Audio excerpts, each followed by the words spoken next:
बाबाजी सद्गुरु दास तुकाराम।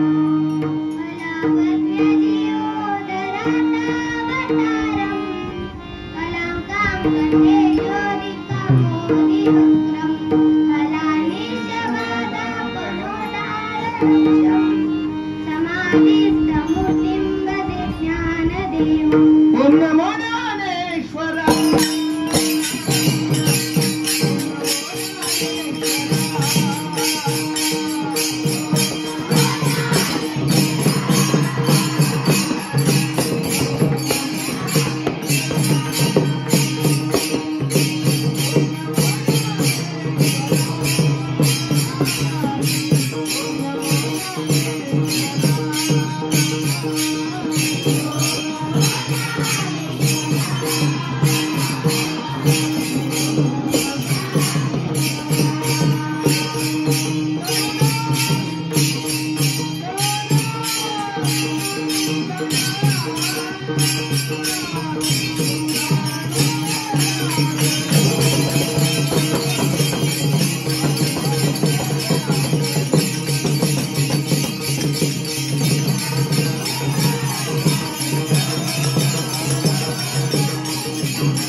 महाराष्ट्र भूषण जगद्गुरु तुकोबारायांचा अवघ्या 4 चरणाचा अभंग आज सेवेत करताना मला आहे विठ्ठल विठ्ठल।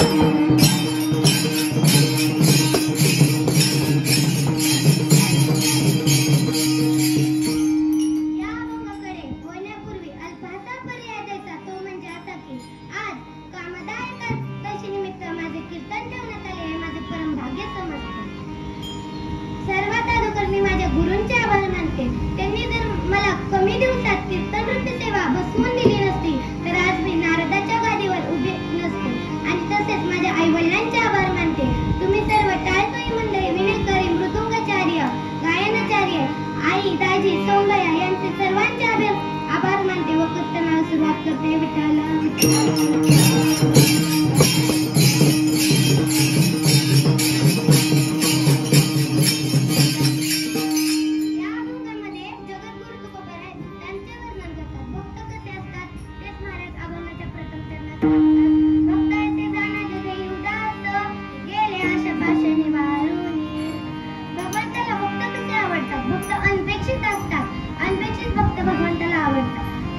भक्त आहे परंतु अनपेक्षित भक्त आहे। एक वेळेस धर्मराजा दुर्योधनाबरोबर युद्धकर्म खेळत असताना पांडव हरले, दुर्योधन जिंकला।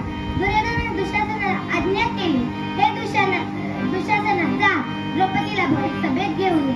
तेव्हा दुशासन द्रौपदीला म्हणाला, वहिनी तुम्हाला दुर्योधनाने भरसभेत बोलवले आहे। तेव्हा द्रौपदी म्हणाले, भाऊजी मी भरसभेमध्ये येऊ शकत नाही। तेव्हा दुशासन म्हणाला, द्रौपदी पांडव हरले, आम्ही तुला जिंकलो आहे।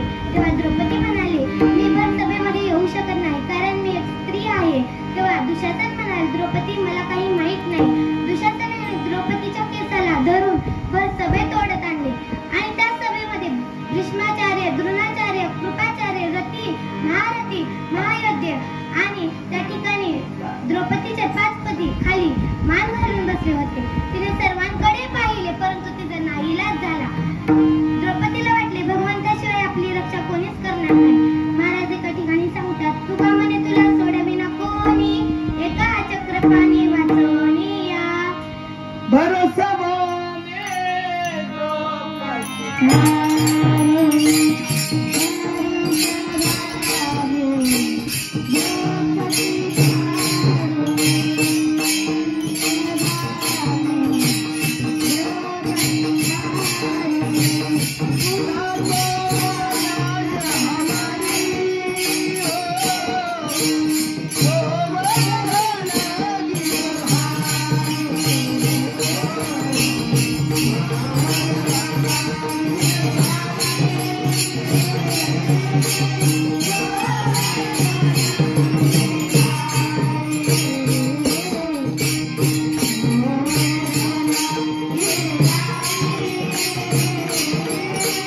निघाले, किती वेगात निघाले.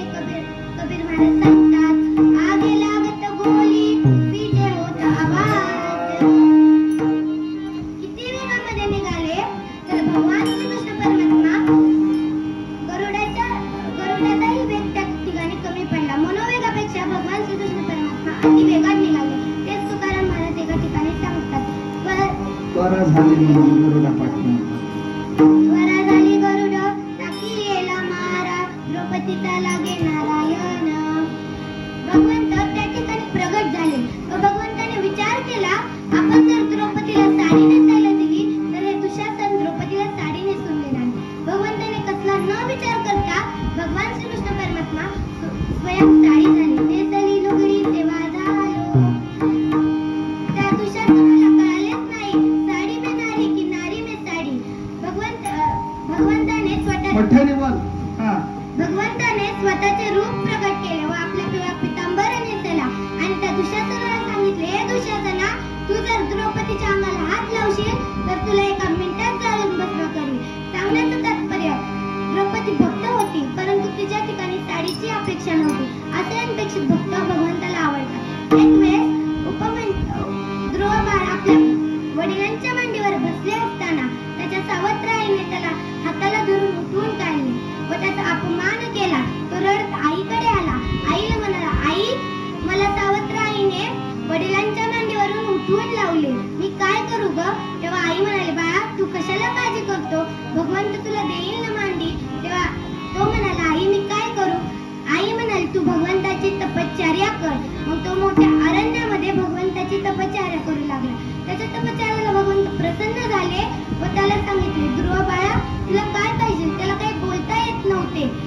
तेव्हा भगवंताने आपला कपोल नावाचा शंख त्याच्या गालाला लावला. का कपोल शंख शिवतला. आणि भगवंताने आपले अढळपंद दिला. अढळपंद ध्रुवबाई चवीला. सांगण्याचं तात्पर्य, केवळ बापाच्या मांडीसाठी भगवंताची तपश्चर्या केली.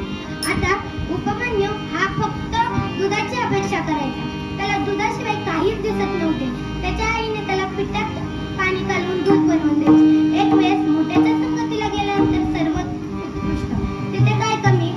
मोठ्याचा कुत्रा असल्यानंतर त्याला तर काय कमी? तो मारुती कारमध्ये पाव बिस्किट खात फिरतो. मी स्वतःचा अनुभव सांगते. 12 ते 9 ते 11 कीर्तनाचा कार्यक्रम संपल्यानंतर जेवत असताना एक कुत्रा आलं. त्याला चपाती टाकली, त्याने चपाती खाल्ली नाही. मी त्या मालकाला विचारले, का हो शेठजी, तुमचं कुत्रा चपाती का खात नाही? तेव्हा ते शेठजी म्हणाले, महाराज, त्याला गावरान तूप लावून चपाती टाकावी लागते.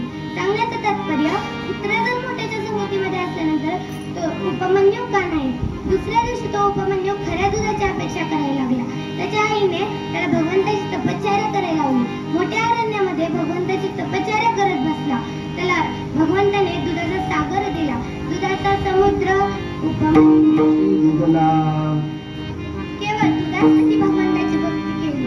असे अनपेक्षित भक्त भगवंताला आवडतात. तेच भगवान परमात्मा गीतेच्या 12व्या अध्यायामध्ये ते सांगतात, अनपेक्षित सुचिर दक्ष उदासीन गतव्यत सर्वरंभ परित्यागी यो मद्भक्त समे प्रिया. माऊली महाविष्णू ज्ञानेश्वर महाराज ते ज्ञानेश्वरीमध्ये वर्णन करतात, जयाची ठाई पांडवा अपेक्षित नाही रिगावा, सुखाची चढावा जयाचे असणे विठ्ठल विठ्ठल.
मंकाने पाहिले. तो म्हणाला, हे तर सोने आहे, हे आपल्याला नको आहे. त्याने त्यावरती माती टाकली व तो पुढे निघाला. त्याच्या मागून त्याची पत्नी आली. तिने विचार केला, आपले पती इथे का थांबले होते. तिने त्या ठिकाणी बघितले तर माती ढकललेली होती. ती माती साईडला केली आणि ते सोने पाहून मनामध्ये विचार केला, ह्या सोन्याला आपल्या पतीने स्पर्श केला नाही तर आपण काय म्हणून स्पर्श करायचा, कारण ती पतिव्रता होती. तिने त्यावरती माती टाकली व पुढे निघाली. तिच्या मागून त्यांची मुलगी आली. ती म्हणाली, आई बाबा इथे का थांबले होते. तिने बघितलं तर त्या ठिकाणी माती ढकललेली. ती माती बाजूला करून सोन्याचे कडे पाहिले तर रडू लागली. तिचे बाबा म्हणाले, मुली तू का रडत आहे. तेव्हा मुलगी म्हणते, बाबा ते सोन्याचे कडे आहे ना, तुम्ही त्याला माती समजून त्यावरती माती टाकली. माती टाकायचे काय कारण, तुम्हीच म्हणता ना. माणिक सोने रुपया मृत्यूचे समान आहे, तर त्यावर माती टाकायचे काय कारण. सांगण्याचं तात्पर्य, ऐवल्यांपेक्षा मुलगी किती अनपेक्षित भक्त आहे. असे अनपेक्षित भक्त भगवंताला आवडतात. आणि भक्त काय म्हणतात तर तुकाराम महाराज सांगतात, हे चिदान देगा देवा तुझा विसरण व्हावा. आम्हाला धन नको, फक्त तूच पाहिजे असं भक्त म्हणतात. न लगे धन मुक्ती आणि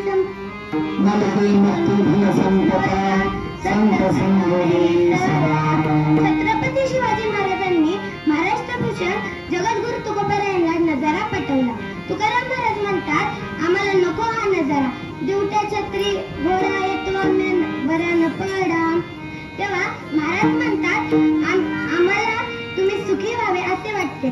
तुम्हाला जर आम्ही सुखी व्हावे असे वाटते तर तुम्ही एकच करा. काय करा. जेणे व्हावे सुखी.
चारेची कळी.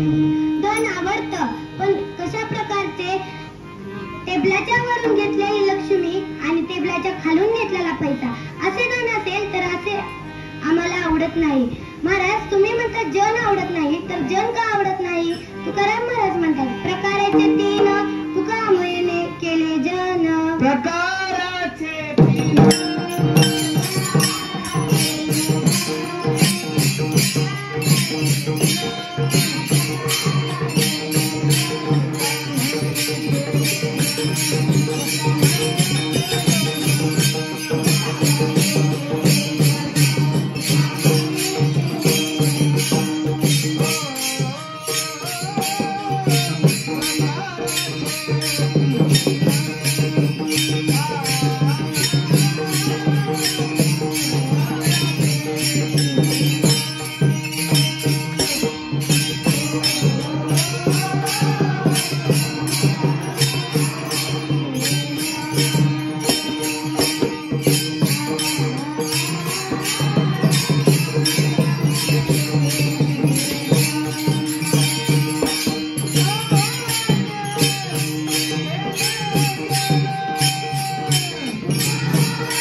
गोविंद आसे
पाठीशी घातला आपण पुढा झाला त्याने पंचजनाचा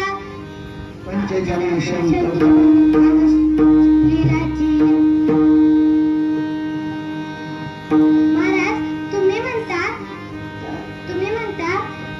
जो माता पिता आवडत नाही तर तुमच्यावर आघात केल्यावर तुमचा सांभाळ कोण करेल? तर महाराज म्हणतात मागे पुढे तो आमच्या उभा असतो.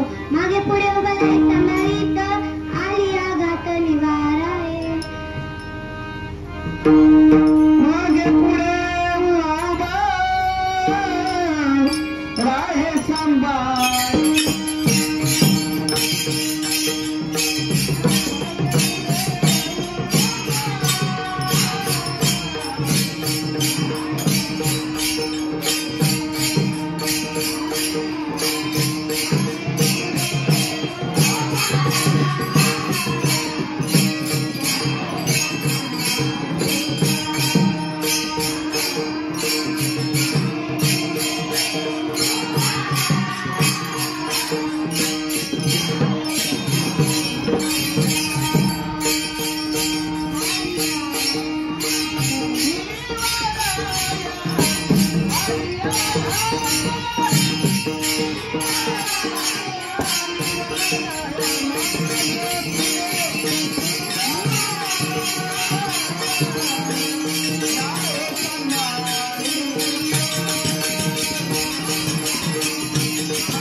तुम्ही गायीला मारू नका, कारण तिच्या पोटात 36 कोटी देव आहे, 33 कोटी देव आहे.